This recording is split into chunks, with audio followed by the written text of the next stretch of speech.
एक natural phenomena है कि उरूज यानी पीक के बाद जवाल, नॉर्मलाइजेशन, डाउनफॉल या फिर एवरेज होने को भी फेस करना पड़ता है। यूट्यूब जैसे एक प्लेटफॉर्म पर ये पीक आपको एक छोटी सी इंसिडेंट से मिल सकती है। जैसे एमवी को उसकी पीक रफ्तार से बीफ से मिली थी। कैरी मिनाटी को उसकी पीक टिकटॉक वर्सेस यूट्यूब के ट्रेंड के दौरान अपनी वीडियो अपलोड करने पर या फिर डिलीट होने के बाद मिली थी। इंटरनेशनल एग्जाम्पल्स की बात करें तो एमएनएम ने भी ग्लोबली लाइमलाइट में रहने के लिए उस वक्त के दिग्गज आर्टिस्ट माइकल जैक्सन तक के साथ जंग छेड़ दी थी। एज सेड बिफोर, किसी आर्टिस्ट या फिर क्रिएटर के लिए पीक मिलना एक आम सी बात है और कॉमन बात। कामयाबी को मेंटेन करना, उस पीक को, अपनी एक्सेलेंस को, अपनी क्वालिटी को मेंटेन करना आम बात नहीं है, बल्कि ये सिर्फ जीनियस लोग कर पाते हैं और गिफ्टेड आर्टिस्ट, सेलिब्रिटीज या फिर क्रिएटर्स ही कर पाते हैं। अगर आपने अपनी जिंदगी में थोड़ा सा भी यूट्यूब इस्तेमाल किया है तो अनडाउटेडली मैं बता सकता हूं कि आप इस लेजेंड को यानी भुवन बाम को जरूर जानते होंगे, जिसे दुनिया बीबी के नाम से याद रखती है। अगर इंडियन यूट्यूब कम्युनिटी एक इंस्टीट्यूट होती तो मैं बता सकता हूं कि बीबी उस इंस्टीट्यूट का प्रिंसिपल होता।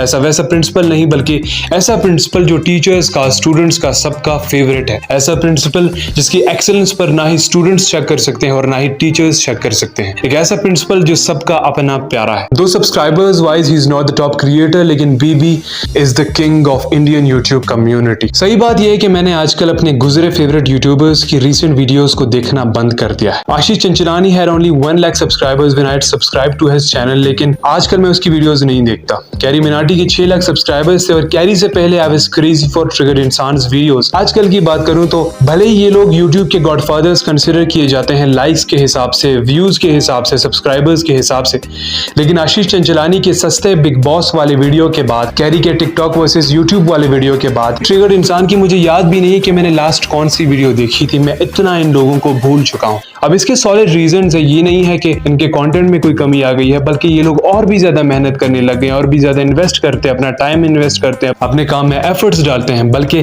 कुछ ऐसे सॉलिड रीजंस हैं जिसकी वजह से मैं कनेक्ट नहीं कर पाता इन जैसे क्रिएटर्स से। अब नाउ आई डोंट मीन कि वो बुरा कंटेंट बना रहे हैं, बल्कि अपने क्राफ्ट्स में वो डोमिनेट कर रहे हैं और नेक्स्ट लेवल चीजें ला रहे हैं की कोशिश कर रहे हैं। उनके एफर्ट्स में हर दिन इजाफा देखा जा सकता है, उनके स्ट्रगल्स हर दिन बढ़ते ही चले जा रहे हैं। लेकिन कहने का मतलब ये है कि उनके पुराने काम की कोई मिसाल नहीं मिलती और उसके साथ नॉस्टैल्जिया के कुछ ऐसी फीलिंग्स जुड़ी हुई है जिनको एक्सप्लेन नहीं किया जा सकता। अब ऐसा फील होता है जैसे उन पर प्रेशर आ रहा है लोगों की तरफ से कि वो कुछ ना कुछ अपलोड करें या फिर वो कुछ खुद अपने से अपलोड करना चाहते हैं अपने चैनल्स पर, ताकि चैनल्स डेड ना हो जाएं या फिर उनके व्यूज, उनकी एंगेजमेंट कम ना हो जाए। बेबी की एक्सेलेंस की सबसे बड़ी मिसाल ये है कि यूट्यूब जैसे एक प्लेटफॉर्म पर पुराना एक कंटेंट क्रिएटर होने के बाद, एक सक्सेसफुल कंटेंट क्रिएटर होने के बाद, बेबी अपनी पीक को मैनेज कर रहा है, अपनी कामयाबी को मैनेज कर रहा है और वो अपनी जो स्पार्क है वो चीजों को लूज नहीं कर रहा। उसकी लेगेसी तो बढ़ती चली जा रही है, लेकिन उसकी लेगेसी के फाउंडेशंस के साथ जो लोगों के इमोशंस जुड़े हुए हैं, बेबी कभी भी उन इमोशंस को हर्ट नहीं करना चाहता और हमेशा इन इमोशंस को रिस्पेक्ट करता है। बाकी आर्टिस्ट भी रिस्पेक्ट करते हैं, बाकी कंटेंट क्रिएटर्स भी रिस्पेक्ट करते हैं, लेकिन इनके दरमियान फर्क ये नजर आता है कि वो इस चीज को कंट्रोल नहीं कर पाते। अगर बीबी की पुरानी और बीबी की नई वीडियोस को ओपन कर दी जाए और उन्हें एक साथ देखा जाए तो ये पता लग सकता है कि उसकी क्वालिटी में, उसकी क्रिएटिविटी में या फिर उसकी वीडियोस की खूबसूरती, उसकी एनर्जी में कभी डिबेट नहीं किया जा सकता। इसकी वजह यह है कि बीबी की विद टाइम क्वालिटी तो इंप्रूव होती रही है, लेकिन उसने हमेशा इस बात का ख्याल रखा है कि मैं अपने कॉन्टेंट को फीका होने ना दूं।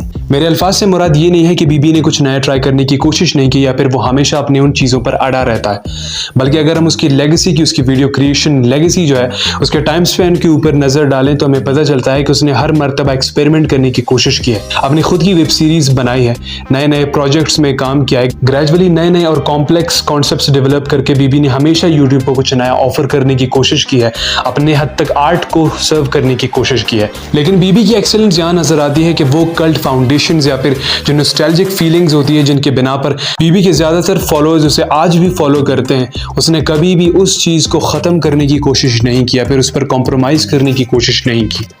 बीबी एक मल्टी टैलेंटेड बंदा है, एक लिरिसिस्ट है, सिंगर है, यूट्यूबर है, बिजनेसमैन है, एक्टर है और इन तमाम चीज़ों के साथ साथ वो एक असली स्ट्रगलर है। एक जवान लड़का जो कि अपने सराउंडिंग से इंस्पिरेशंस लेकर कुछ आइकॉनिक कैरेक्टर्स क्रिएट कर देता है और अपने मोबाइल का कैमरा अपने हाथ में लेकर कुछ नया करने की नीयत से आगे बढ़ने की कोशिश कर रहा होता है।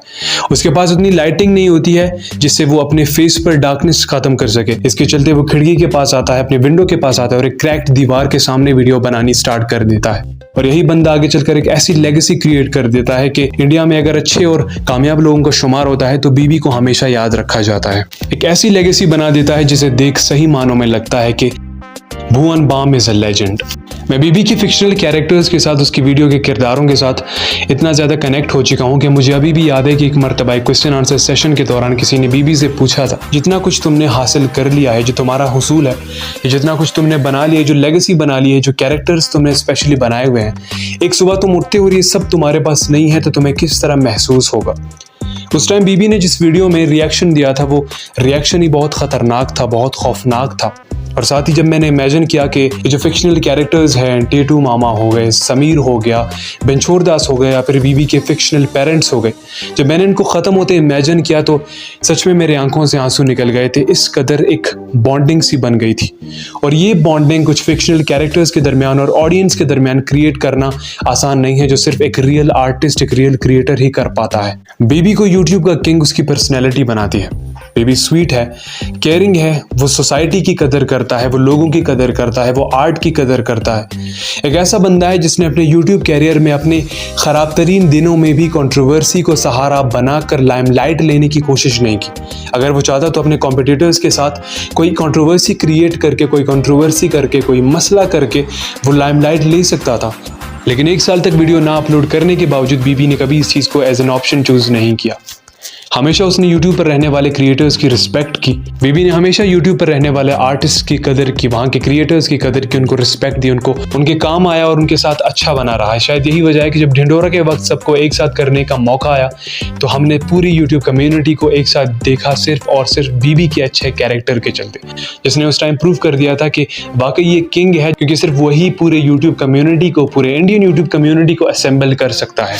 बीबी एक मिसाल है कि कुछ नहीं से बहुत कुछ बनने के बाद आपने किस तरह बिहेव करना होता है, और सब कुछ हासिल करने के बाद आपने किस तरह ग्रेटफुल होना होता है, रिस्पेक्टफुल होना होता है। बीबी की पर्सनैलिटी ये रिफ्लेक्ट करती है कि वो कितना एजुकेटेड है, उसकी अपब्रिंगिंग किस तरह हुई है, और ये साफ साफ जाहिर करती है कि वो एक जेंटलमैन है जो हर किसी की रिस्पेक्ट करता है, हर किसी की कदर करता है, जो सिंपल चीज़ों को समझता है, जो आमतौर पर बाकी यूट्यूबर्स की तरह या फिर बाकी कॉन्टेंट क्रिएटर्स की तरह सिर्फ अटेंशन सीकर नहीं है।